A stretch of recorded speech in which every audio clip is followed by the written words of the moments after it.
Boa noite, igreja. Mais uma vez, pela graça de Deus, estamos aqui. Eu os cumprimento com a graça e a paz do nosso Senhor Jesus. Hoje estudaremos Gênesis capítulo 3, um texto muito importante para o cristão entender.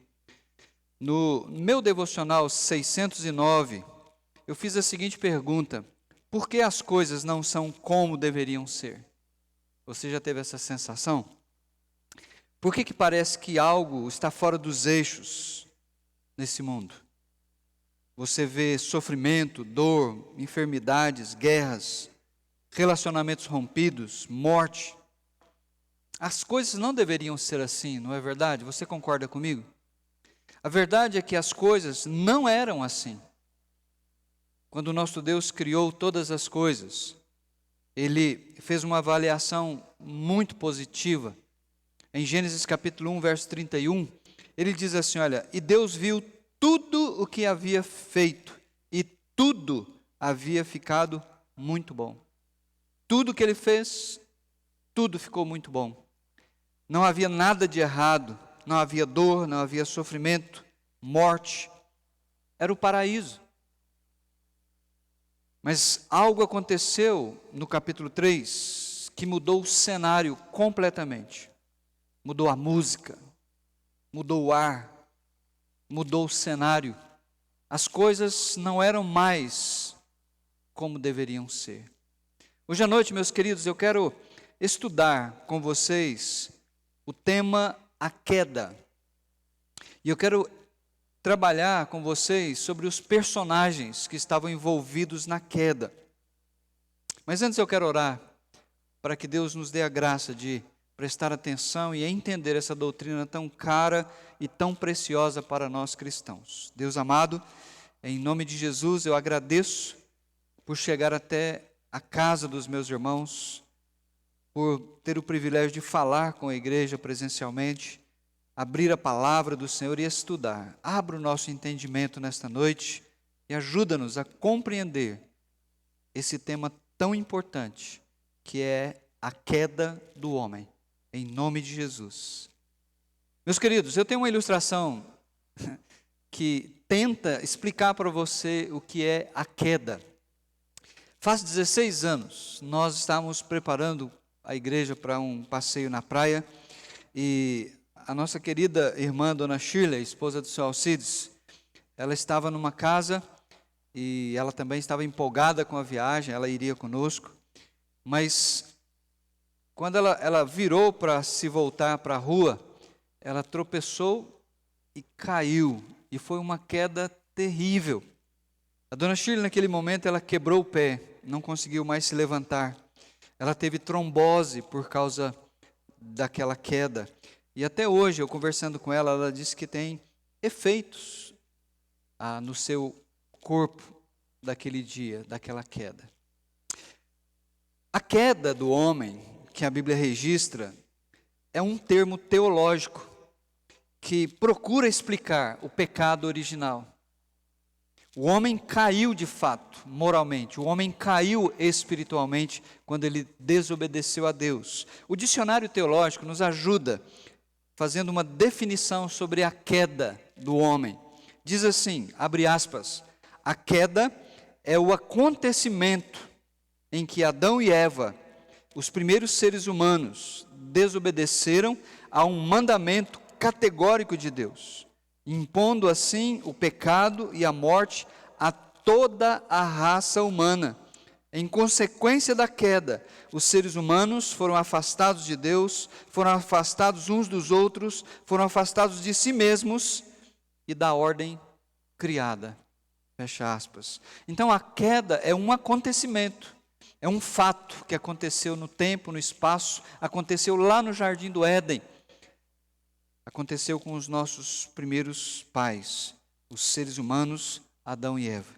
A queda, portanto, meus queridos, significa que o homem caiu do seu lugar de dignidade. Nós já estudamos isso. Deus fez o homem à sua imagem e semelhança e comunicou com esse homem alguns atributos, algumas características que o próprio Deus tem.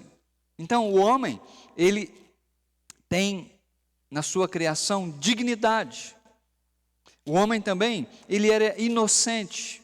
Lembra que a Bíblia diz que o homem e sua esposa estavam nus e não havia vergonha entre eles, não havia malícia, porque eles estavam desfrutando um estado de inocência, sem pecado, sem maldade.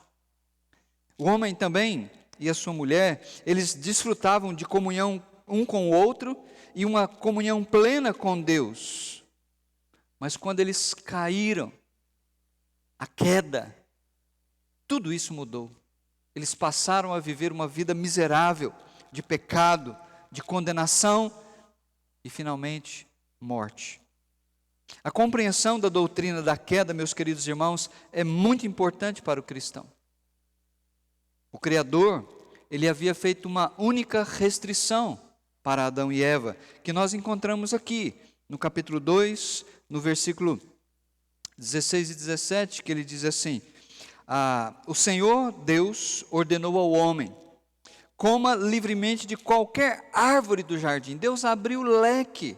Ele diz: Adão, Eva, vocês podem desfrutar de todas as frutas que existem no jardim, mas não coma da árvore do conhecimento do bem e do mal, porque no dia em que dela comer, certamente você morrerá. Então Deus deu esta única ordem. E como o homem foi feito à imagem e semelhança de Deus, um ser moral, ele tinha o seu livre arbítrio. Ele poderia escolher entre comer e não comer. Então, o homem, ele também não era um ser independente, porque ele não se autocriou, ele foi criado por Deus. Portanto, o homem estava sujeito, debaixo do governo do Criador e devia obediência ao Senhor Deus, o Criador. O homem era uma criatura, portanto, devia ser submisso à ordem de Deus. Quem são os personagens da queda, para nós entendermos hoje à noite? Em primeiro lugar, o personagem, em primeiro lugar, que eu quero citar para vocês, é o tentador. Deixe-me ler o texto bíblico, Gênesis capítulo 3, nós vamos ler apenas o versículo 1 até o versículo 6, que diz assim: Ora, a serpente era a mais astuta de todos os animais selvagens que o Senhor Deus tinha feito. E ela perguntou à mulher: Foi isto mesmo que Deus disse? Não comam de nenhum fruto das árvores do jardim? Respondeu a mulher à serpente: Podemos comer do fruto das árvores do jardim. Mas Deus disse: Não comam do fruto da árvore que está no meio do jardim, nem toquem nele, do contrário vocês morrerão. Disse a serpente à mulher: Certamente não morrerão. Deus sabe que no dia em que dele comerem, seus olhos se abrirão e vocês, como Deus, serão conhecedores do bem e do mal. Quando a mulher viu que a árvore parecia agradável ao paladar, era atraente aos olhos e, além disso, desejável para dela se obter discernimento, conhecimento, tomou do fruto, comeu-o e o deu a seu marido, que comeu também. A Bíblia nos apresenta nesse relato a serpente.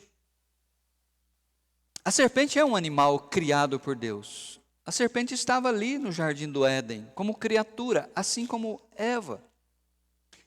Mas o que nós entendemos pelas Escrituras é que Satanás se apropriou desta criatura.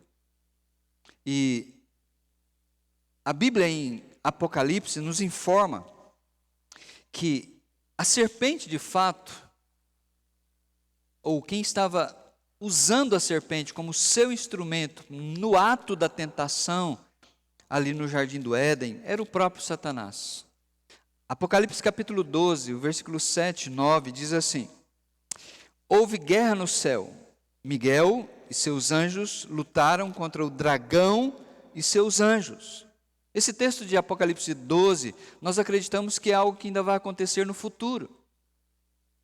Uma batalha espiritual. De um lado, Miguel, o arcanjo Miguel e os seus anjos, do lado de Deus. E do outro lado, o dragão e seus anjos. Quem é o dragão com os seus anjos? O texto prossegue e diz: o dragão perdeu a batalha, foi derrotado. Ele e os seus anjos foram expulsos do céu. Esse enorme dragão, a antiga serpente, chamada Diabo ou Satanás, que engana o mundo todo, foi lançado para a terra com os seus anjos. No capítulo 20 também nós encontramos uma afirmação de que a serpente é Satanás.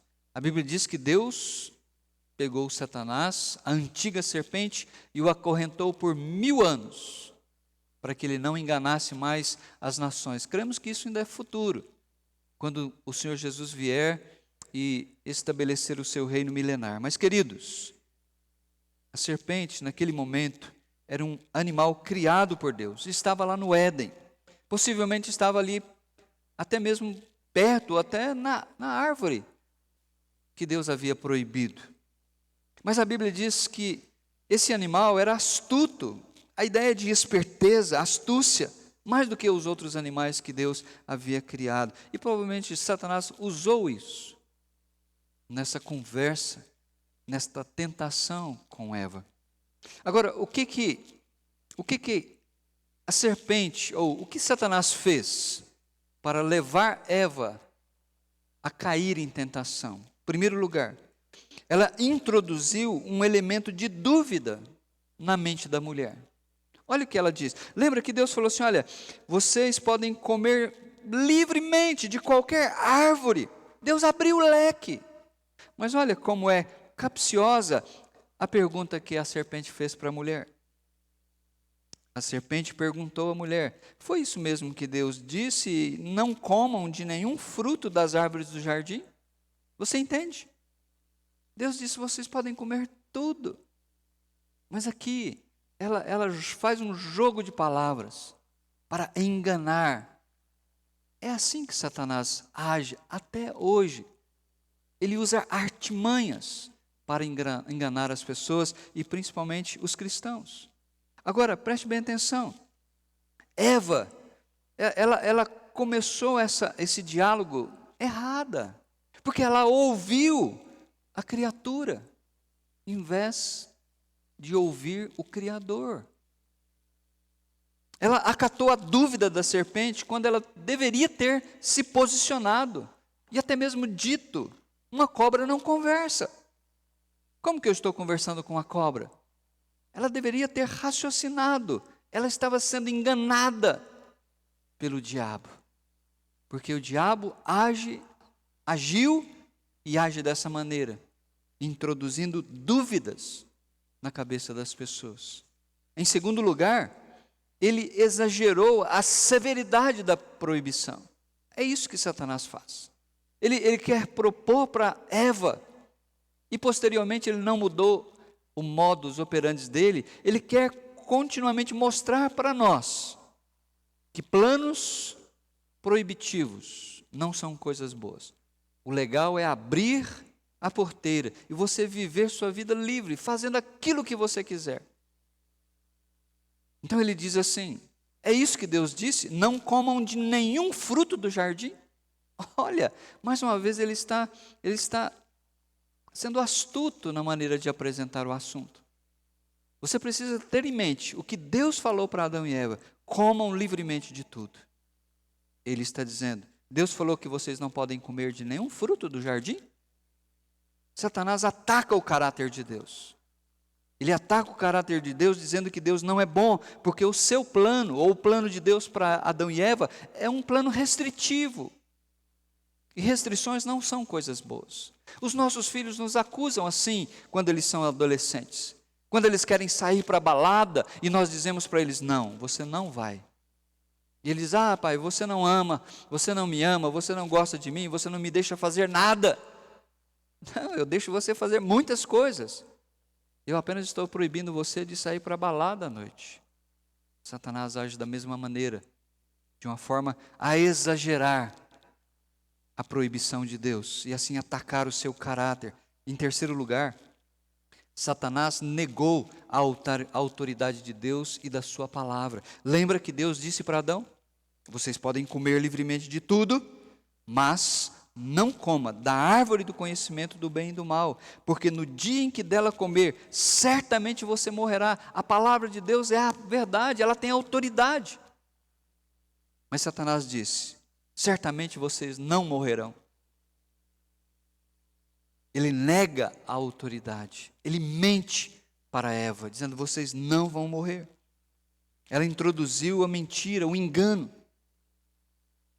E ele ainda diz assim: Deus sabe que no dia em que desse fruto vocês comerem, seus olhos se abrirão e vocês serão como Deus, conhecedores do bem e do mal. Queridos, quando Deus fez o homem à sua imagem e semelhança, Ele já tinha feito um ser como ele, não no sentido de divindade, porque Deus só existe um, o nosso Deus trino, Pai, Filho e Espírito. Mas o homem era como Deus.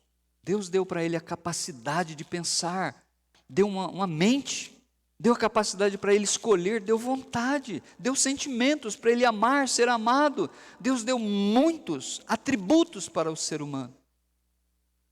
Mas Eva caiu no engodo de Satanás.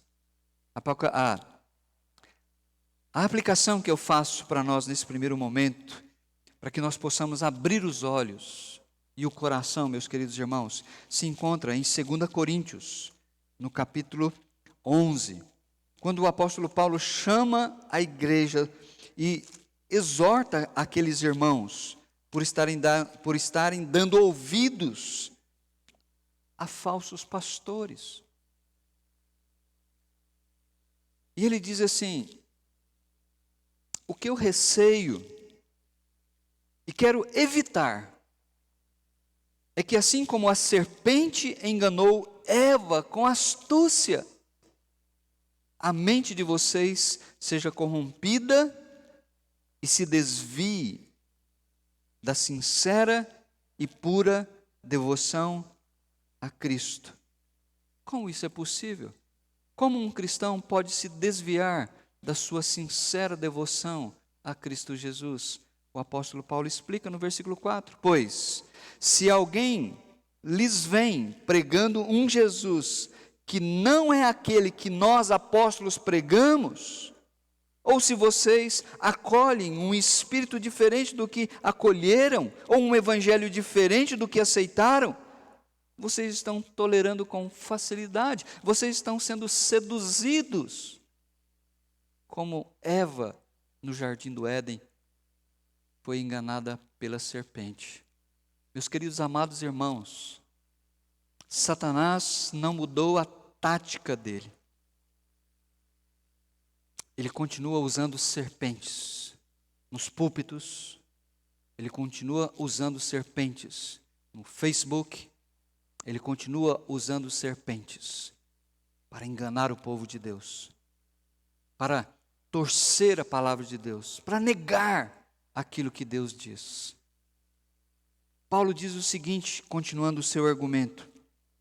Ele diz que esses homens que se levantam falando coisas lindas, maravilhosas, mas que torcem a palavra de Deus. Ele diz assim: esses homens são falsos apóstolos, falsos obreiros e enganosos, fingindo-se apóstolos de Cristo. Aí ele para e diz: isto não é de admirar, que eles fingem, que eles enganam, pois o próprio Satanás se disfarça de anjo de luz. Portanto, não é surpresa que os seus servos finjam que são servos da justiça, mas o fim deles será o que suas ações merecem. Atento. Nós, como igreja, como cristãos, precisamos ficar atento para não cair na tentação da serpente. Eva ouviu o tentador. Talvez ela pensou que o fruto deu para a serpente essa capacidade de oratória. Então ela deve ter imaginado, puxa, se esse fruto fez isso para a serpente, imagino que ele pode fazer por mim, pelo meu marido. Então, o primeiro personagem da queda é Satanás. Ele está ali para tentar o homem, para cair na desobediência do Criador. Em segundo lugar, o segundo personagem é a própria Eva. Quais foram os erros da mulher? O primeiro erro dela foi acrescentar elementos à ordem de Deus. A isso nós chamamos de adulterar a palavra. Tanto no Velho quanto no Novo Testamento existem exortações para que nós não aumentemos e nem diminuamos aquilo que está escrito.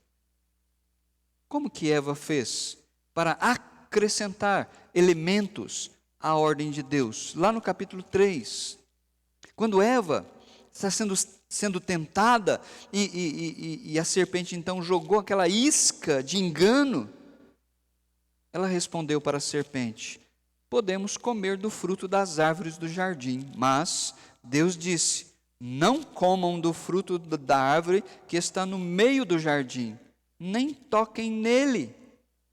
Deus não havia falado nada sobre isso. Invenção da sua cabeça. Precisamos tomar cuidado para não acrescentar aquilo que Deus diz. Talvez para combinar com o que nós estamos querendo, com o que nós desejamos. Aí a gente aumenta um pouquinho aqui, diminui um pouquinho ali, e a Bíblia acaba sendo a palavra nossa, não a palavra de Deus para nós. Então a mulher, ela disse que Deus proibiu até tocar. O texto não está dizendo isso, mas eu penso que a serpente pode ter dito: toca para você ver se vai acontecer alguma coisa com você. Talvez ela até tenha tocado no fruto, não sabemos. Mas não aconteceu nada num primeiro momento. Então ela acrescentou ou adulterou a palavra. Em segundo lugar, ela contemplou o fruto proibido. Durante toda aquela conversa com a serpente, ela está ali com seus olhos fixos no fruto. Queridos, a Bíblia diz que Deus plantou um jardim cheio de frutos, os mais deliciosos. Ela poderia estar andando, colhendo frutos, para fazer uma salada de fruta para o maridão. Ela poderia estar fazendo muitas outras coisas. Mas ela está ali, diante da árvore que Deus proibiu, fixada naquele fruto. E a Bíblia diz então que quando Eva focalizou nesse fruto, a sua resistência começa a ser quebrada. Daqui em diante, é ladeira abaixo. Quando a mulher viu que a árvore parecia, veja, ela foi tentada pela cobiça. Ela viu e foi despertada por esse fruto. Então, um fruto que, quando ela viu, parecia ser agradável ao paladar. Incrível! Você pode desfrutar de tantas coisas, mas você quer aquilo que Deus proibiu. Ela viu que era atraente aos olhos. Ela viu que era desejável para dar entendimento. E aí então ela cai. Ela se deixa enganar pelo tentador. A Bíblia diz que ela fez algo muito simples. Ela tomou do fruto e comeu.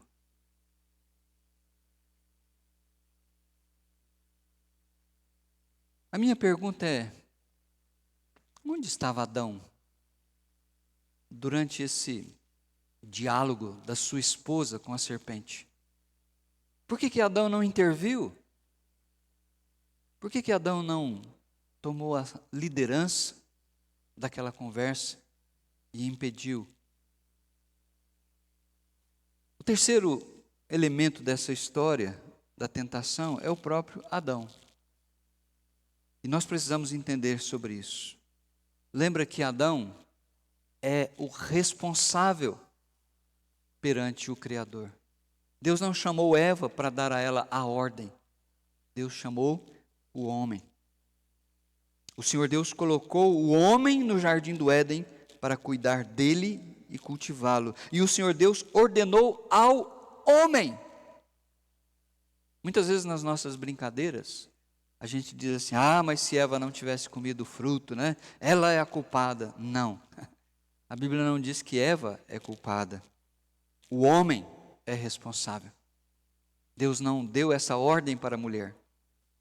Embora ela estivesse ali e ela com certeza ouviu a ordem do Criador. Mas Deus está tratando diretamente com o homem. Ele é o responsável. Adão, na teologia nós chamamos ele de o representante da raça humana, o cabeça federal. O que significa isso na teologia? Que a decisão de Adão, a escolha de Adão, não implicava apenas algo pessoal.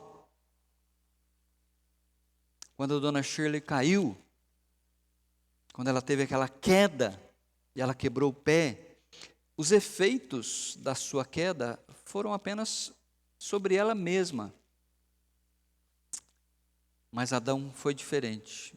Por ele ser o cabeça, o representante da raça humana, quando ele aceitou o fruto da esposa e o comeu, o seu ato, a sua desobediência, a sua culpa, recaíram sobre toda a sua descendência, inclusive nós que estamos aqui hoje à noite. A Bíblia diz em Romanos que por um só homem, e ela está se referindo a Adão. O apóstolo Paulo quem fala isso lá em Romanos 5,12. Por um só homem entrou o pecado no mundo, e pelo pecado a morte. Lembra que Deus falou isso? Não coma do fruto da árvore do conhecimento do bem e do mal, porque no dia em que dela comer, certamente morrerá. A desobediência trouxe o pecado, e o pecado gerou a morte. O ato de desobediência de Adão teve efeitos para toda a raça humana. É a mensagem que nós iremos estudar a semana que vem. Hoje nós estamos vendo só sobre os 3 personagens envolvidos na queda, na tentação, Satanás. A mulher ouviu a tentação da serpente. E o homem que estava ali e não se posicionou, não tomou uma decisão, não fez uma escolha acertada. Em terceiro lugar, Adão é o responsável pelo pecado. O seu pecado foi consciente. Deixe-me ler um texto bíblico com você. 1 Timóteo, capítulo 2, a partir do versículo 11. A Bíblia ensina que a mulher não pode ter ministério de liderança na igreja. E ela não pode ocupar a cátedra de um pastor. Isso é exclusivamente dos homens. E uma das explicações do apóstolo Paulo não tem nada a ver com cultura. Ah, porque naquela época as pessoas... Não. Os argumentos que ele vai dar contra o pastorado feminino são argumentos teológicos. Não caducaram, permanecem válidos até hoje. 1 Timóteo capítulo 2, verso 11, ele diz assim: a mulher deve aprender em silêncio, com toda a sujeição. Sujeição a quem? Ao seu marido. Não permito que a mulher ensine, nem que tenha autoridade sobre o homem. Em que contexto ele está falando? Igreja. A igreja é um lugar em que homens são levantados por Deus para exercerem autoridade. Não uma autoridade déspota, mas uma autoridade como servo, para servir a igreja. Mas como que o pastor serve a igreja? Ensino. Esta é uma das melhores maneiras de serviço. Por isso Paulo diz assim: não permito que a mulher ensine. Esse não é o papel da mulher, é ensinar, ser pastora. E nem que tenha autoridade sobre os homens. Esteja, porém, em silêncio. E aí então ele vai dar os argumentos teológicos. Por quê? Qual razão? Primeiro, foi formado Adão. E depois Eva. Então a própria criação explica, mostra que o homem tem autoridade, a mulher está submissa a esta autoridade do seu marido. E Adão não foi enganado. Então, Eva, ela foi enganada pela serpente, ela foi enganada por Satanás. E ela não teve a capacidade de raciocinar naquele momento e dizer: arreda Satanás. Mas ela se deixou enganar, comeu do fruto e deu para o seu marido. Então, Adão não foi enganado, mas sim a mulher, que tendo sido enganada, tornou-se transgressora. Adão, ao que a Bíblia nos ensina, ele não foi enganado. Ele comeu o fruto, usando o seu livre-arbítrio, tomando uma decisão, fazendo uma escolha racional, lógica, contra o Criador. Por isso, Adão é o responsável pelo pecado. O seu pecado foi consciente. Meus queridos irmãos, nós precisamos conhecer essa doutrina da queda. Por isso o mundo não está como nós gostaríamos que ele estivesse. Por isso que nossa vida não está como nós gostaríamos que ela estivesse. Nosso casamento, as coisas parecem que não estão no eixo. É verdade. As coisas não estão como deveriam estar por causa da queda, por causa do pecado que entrou na raça humana e causou todos esses efeitos que nós vamos estudar na semana que vem. Eu quero fazer 3 aplicações hoje à noite, de maneira bem rápida.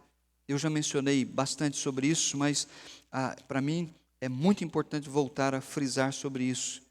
Há um fruto proibido que tem sido comido pelas mulheres da nossa geração. Eu chamo esse fruto de pastorado feminino. Existem muitas mulheres pastoras, muitas mulheres liderando homens. Mas Deus disse que esse fruto não deve ser comido pelas mulheres.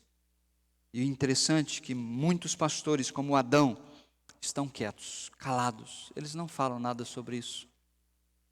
Mas o pastorado feminino é um fruto proibido na palavra.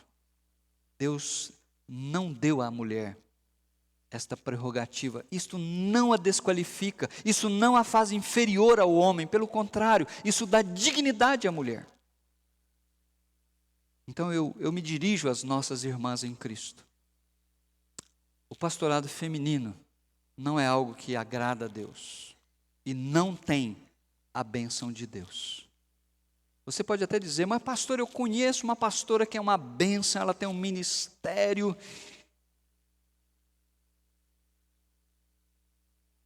Mas um dia ela vai ter que prestar contas a Deus. E Deus vai dizer que aquela nunca foi a vontade dele. Que ela simplesmente usurpou de uma posição que não foi dada para ela. As consequências eu não sei. Será entre ela e Deus. Em segundo lugar, eu quero chamar você para ser mais realista. Quando nós entendemos a doutrina da queda, nós precisamos ser mais realistas ao contemplar a vida. As coisas nunca vão ser como nós queremos. Lembra?